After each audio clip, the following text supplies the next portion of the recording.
Alam niyo ba ang iba't ibang terminolohiya ng kursong Animal Science? Kung hindi pa, tara't alamin natin. Una, animal husbandry o pag-aalaga ng hayop. Ang animal husbandry ay isang sining at angham ng pag-aalaga ng mga hayop. Isang mahalagang bahagi ito ng agrikultura na tumututok sa wastong pagpapakain, pagpapabahay at pag-aalaga sa kalusugan ng mga hayop. Sa wastong pagpapakain, kinakailangan ang balancing diet o rasyon na nagbibigay ng sapat na nutrisyon para sa bawat uri ng hayop. Halimbawa, ang mga baka ay nangangailangan ng mga mataas ng dami ng protina at fiber, habang ang mga baboy naman ay nangangailangan ng tamang halaga ng carbohydrates. Ang wastong nutrisyon ay hindi lamang nakakatulong sa paglaki ng mga hayop, kundi pati na rin sa kalidad ng mga produktong kanilang naibibigay tulad ng gatas at karne. Ang pag-aalaga sa kalusugan ng mga hayop ay kinabibilangan ng regular na pagsusuri, pagbabakuna at tamang paggamot sa anumang sakit. Pangalawa, biosecurity o biosiguridad. Ang biosecurity o biosiguridad ay isang napakahalagang hakbang upang mapanatiling ligtas ang mga hayop mula sa mga sakit. Sa mga farm, ito ay may malaking papel sa pagpapanatili ng kalusugan ng mga hayop at ng buong operasyon. Wastong sanitasyon ng mga kagamitan ay isa pang pangunahing bahagi ng biosiguridad. Ang mga gamit na ginagamit sa pag-aalaga ng mga hayop ay dapat regular na nililinis at nadidisinfect upang maiwasan ang pagdami ng bakterya at virus. Dapat din sanayin ng mga manggagawa na mas tamang practice ng biosiguridad. Ang kaalaman tungkol sa tamang pag-aalaga at paglilinis ay makakatulong sa pagpapanatili ng kalusugan ng mga hayop. At sa pamamagitan ng biosiguridad, naiiwasan ang pagkalat ng mga sakit na maaaring makasira ng ating mga hayop.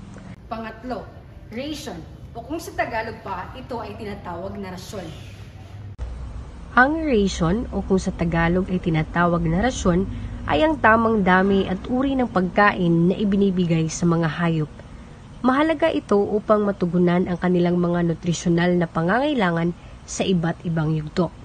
Dapat itong naaayon sa kanilang edad, timbang at pangangailangan, lalo na kung sila ay nabubuntis o nagpapasuso. Ang wastong rasyon ay nagbibigay ng sapat na nutrisyon na tumutulong sa paglaki at pag-unlad ng mga hayop, pati na rin sa kanilang kalusugan. Mahalaga rin na isaalang-alang ang uri ng pagkain na ibinibigay. Ang kombinasyon ng grains, forage at commercial feeds ay nakakatulong upang masiguro na nakukuha ng mga hayop ang lahat ng kanilang nutrisyon. Pang-apat, lactation o pagpapasuso o di kaya ang pagkakaroon ng gatas. Ang lactation o ang pagpapasuso ay ang panahon kung kailan ang mga inahin ng baka o kambing ay nag-aalaga ng gatas. Ito ay mahalaga dahil ang gatas ang pangunahing pinagkukunan ng nutrisyon ng mga bagong silang na hayop. Kadalasan, ang panahon ng pagpapasuso ay tumatagal ng 2 hanggang 10 buwan, depende sa uri ng hayop. At saka dapat maayos ang kanilang nutrisyon sa panahong ito upang maging mataas ang kalidad ng gatas. At ang panglima ay ang gestation period o ang panahon ng pagbubuntis. Ang gestation period o tagal ng pagbubuntis ay isang napakahalagang aspeto sa pag-aalaga ng mga hayop. Sa mga baboy, ang kanilang gestation period o tagal ng pagbubuntis ay tumatagal ng mga 3 buwan. Samantalang ang mga baka naman ay umaabot hanggang 9 na buwan. Sa panahon ng pagbubuntis, napakahalaga na maibigay ang tamang nutrisyon sa mga inahin. Kailangan nila ng balansing pagkain na mayaman sa protina, bitamina at mineral upang masiguro ang malusog na paglaki ng kanilang mga supling. Ang wastong nutrisyon ay tumutulong din upang maiwasan ang mga komplikasyon sa pagbubuntis. Bukod sa tamang pagkain, mahalaga rin na ang mga inahin ay nasa magandang kalagayan. Dapat silang may maayos na tirahan na malinis at komportable, na makakatulong sa kanilang kalusugan at kalagayan sa isip. Ngayon, dumako naman tayo sa sektor ng mga manok. Una, ang broiler o kilala sa pag-ihaw ng mga manok. Ang broiler ay tumutukoy sa mga manok na inaalaga para sa karne. Sila ay mabilis lumaki at handa ng katayin sa loob ng 5 at 7 linggo. Ang layunin ay makapag-produce ng malalaki at malulusog na manok para sa ating pagkain. Pangalawa, ang mga manok na layers o mga manok na pang-itlog. Ang layer naman ay mga manok na inaalaga para sa itlog. Sila ay espesyal na lahi na naglalayong mag-produce ng mararaming itlog. Karaniwan, ang mga layer ay nagsisimulang mangitlog sa edad na 18 hanggat 22 linggo. Pangatlo, ang molting, ang paglalagas ng balahibo ng mga manok. Ang molting ay ang proseso kung saan ang mga manok ay nagpapalit ng mga balahibo. Sa panahong ito, humihinto sila sa pangingitlog upang mag-focus sa pagpapalit at pagpapalakas ng katawan. Maaaring natural o sapilitan ang molting. Pang-apat, ang culling, ang pagtanggal ng mga unproduktibong manok sa isang populasyon. Ang culling ay ang pag-alis o pagpatay sa mga manok na hindi na produktibo o may sakit. Halimbawa, kung ang isang layer ay hindi na naglalagay ng itlog o may malubhang sakit, ito ay tinatanggal sa flock upang mapanatili ang kalusugan at produktibo ng buong grupo. At ang panglima ay anti-beaking. Ito ay pagtatanggal ng mga tuka ng mga manok. Ang debeaking ay ang paggupit o pagbawas ng dulo ng tuka ng manok. Ginagawa ito upang maiwasan ang cannibalism o ang pag-aagawan sa pagkain, lalo na sa malalaking grupo ng manok. Ito ay isang paraan upang mabawasan ang stress at pinsala sa mga alagang manok. At ngayon naman, tatalakayin natin ang mga terminolohiya sa kabinan at tupa. Una, ram o lalaki na tupa. Sa mga tupa, ang lalaking may kakayahang magparami ay tinatawag na ram. Ang mga ram ay may matitibay na pangangatawan at kadalasang may malalaking sungay na gumugulong paatras sa kanilang ulo, lalo na sa ilang lahi ng tupa.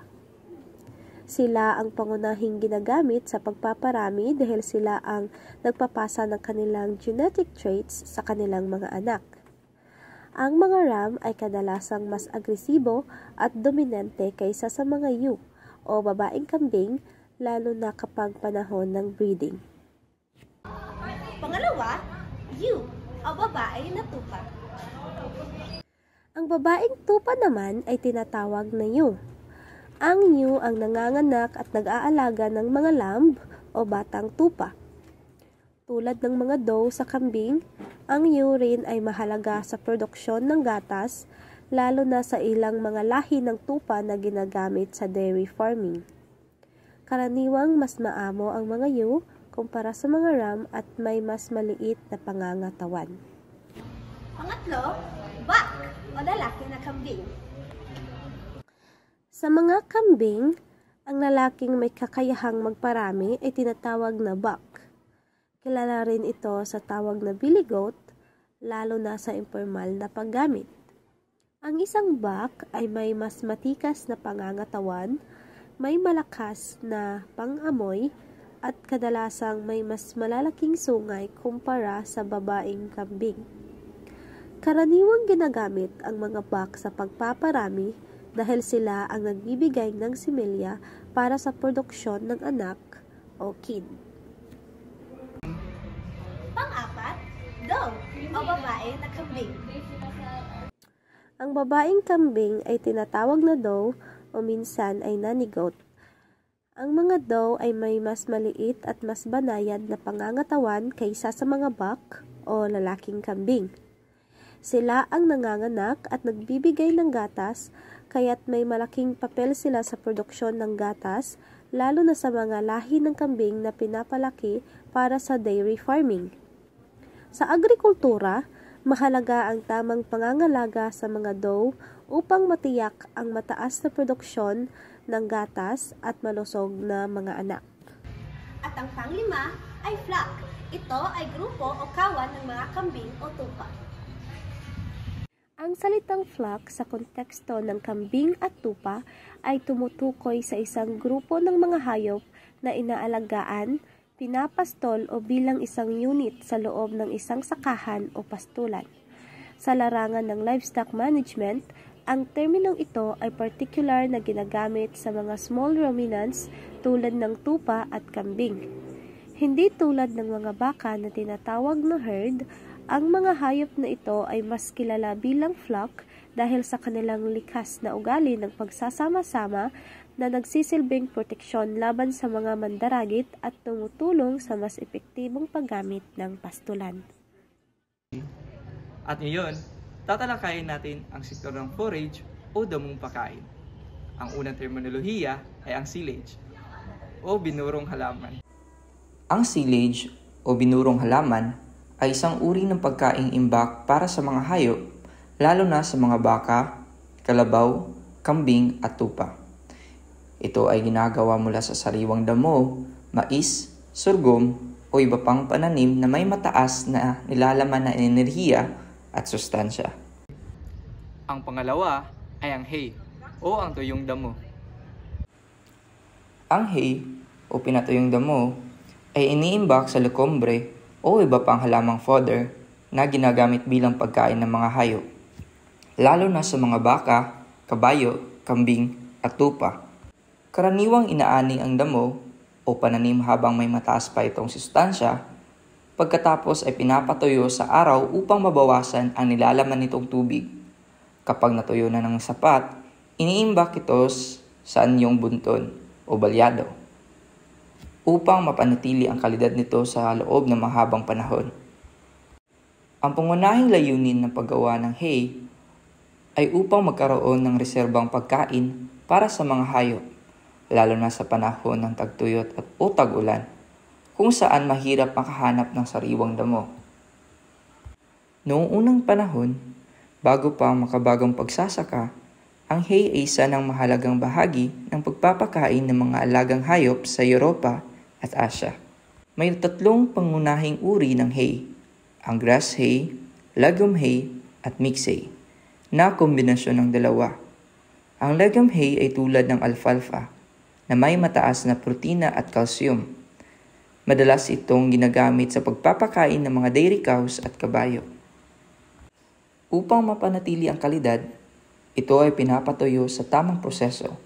Kung hindi maayos ang pagpapatuyo, maaaring magkaroon ng amag ang hay na delikado sa mga hayop.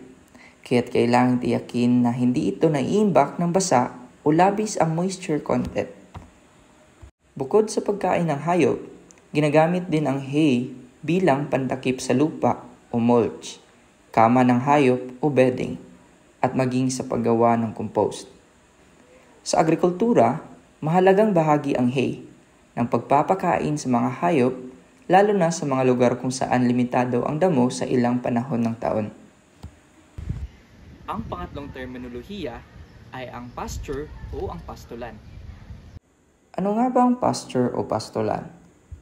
Ito ay isang lugar na tinutubuan ng damo at iba pang halamang fodder na ginagamit bilang pagkain ng mga hayop tulad ng baka, kalabaw, kambing at tupa. Karaniwan ito ay may natural na itinanim na damo at legumbre na nagbibigay ng sapat na sustansya sa mga hayop habang sila ay malayang nanginginain. Ang mga pastulan ay maaaring natural o may kusang tumutubo na may mga halaman o pinamamahalaan ito na sinasadya o inaalagaan ng magsasaka upang mapanatili ang kalidad ng damo. Mahalaga ang tamang pamamahala ng pasture upang maiwasan ang overgrazing na maaaring magdulot ng pagkaubos ng damo at pagkasira ng lupa. Ang pasture ay may mahalagang bahagi ng sustainable livestock production dahil nagbibigay ito ng natural, mura at masustansyang pagkain para sa mga livestock na hayop. Pang-4, ang fermentation o ang fermentasyon. Ang fermentasyon o pag-asim ay isang biological na proseso kung saan ang microorganism tulad ng bakterya, yeast o fungi ay nagpapalit ng asukal o carbohydrate sa alcohol, gas o acid. Karaniwan itong nangyayari sa kapaligiran na walang oxygen o anaerobic process. at ginagamit sa paggawa ng pagkain, inumin at pati na rin sa agrikultura. May 3 uri ang fermentasyon. Kabilang rito ang fermentasyon na paggamit ng lactic acid, fermentasyon na gamit ang alcohol, at fermentasyon na paggamit ng acetic acid. Ang fermentasyon ay isang mahalagang proseso sa agrikultura, food production, at kahit na sa animal nutrition na tumutulong sa paglikha ng masustansya at mas matalagalang pagkain. At ngayon naman, dadapot tayo sa mga terminolohiya na ginagamit sa sektor ng mga baka. Ang unang terminolohiya ay colostrum o ang unang gatas ng baka. Ang colostrum o unang gatas ng baka ay ang unang likidong inilalabas mula sa suso ng baka pagkatapos manganak. Napaka-importanting bahagi ng buhay ng bagong silang na hayop ang unang gatas dahil ito ay puno ng mga antibodies at nutrisyon na tumutulong sa kanilang immune system. Ito rin ang nagsisilbing panlaban ng bagong silang na hayop laban sa mga sakit sa kanilang unang araw ng buhay.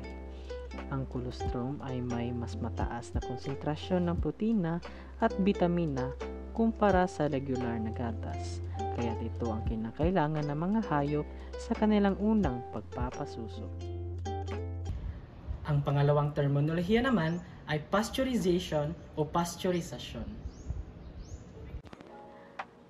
Ang pasteurization o pasteurizasyon ay isang proseso kung saan ang gatas ay iniinit sa isang tiyak na temperatura upang patayin ang mga mapanganib na mikrobyo at bakterya.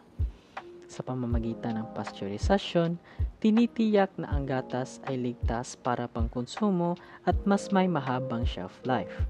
Ito rin ay nakakatulong upang maiwasan ang kontaminasyon at pagpapalaganap ng mga sakit na maaaring magmula sa hindi malinis na gatas.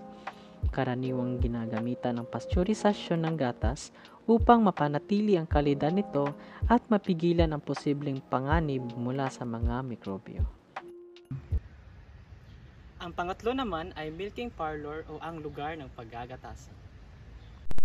Ang milking parlor o lugar ng paggagatasan ng baka ay isang espesyal na disenyo ng pasilidad kung saan isinasagawa ang paggatas ng mga baka.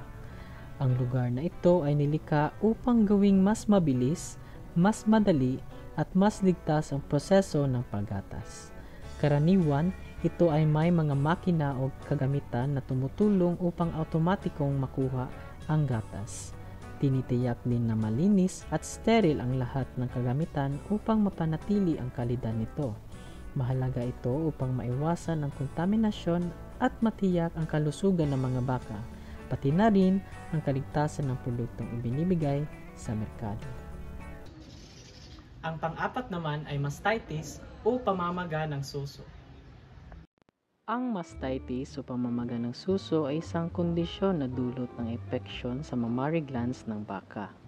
Madalas itong sanhi ng bakterya na pumapasok sa utong ng baka at nagdudulot ng pamamaga at pananakit sa suso.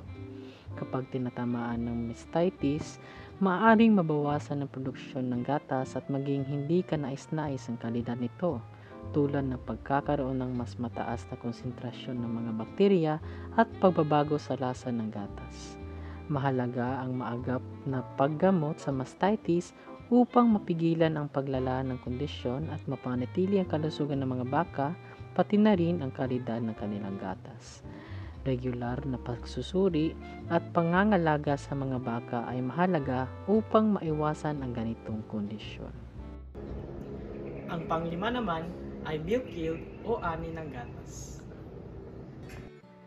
Ang milk yield o ani ng gatas ng baka ay tumutukoy sa kabuuang dami ng gatas na naaani mula sa mga baka sa isang partikular na panahon. Ang halaga ng ani ng gatas sa isang mahalagang sukatan ng produktibidad at ng tagumpay ng operasyon ng isang dairy farm. Ang iba't ibang salik tulad ng lahi ng baka, kalidad ng nutrisyon at pangangalaga ay malaki ang epekto sa ani ng gatas. Halimbawa, ang mga baka na may mas mataas na kalidad na nutrisyon at malusog na pangangalaga ay may tendensyang magbigay ng mas mataas na ani ng gatas. Bukod pa rito, ang tamang mga kondisyon sa pagpapauso at paggatas ay nakakatulong upang makuha ang pinakamataas na ani at mapanatili ang kalusugan ng mga baka sa pangmatagalan.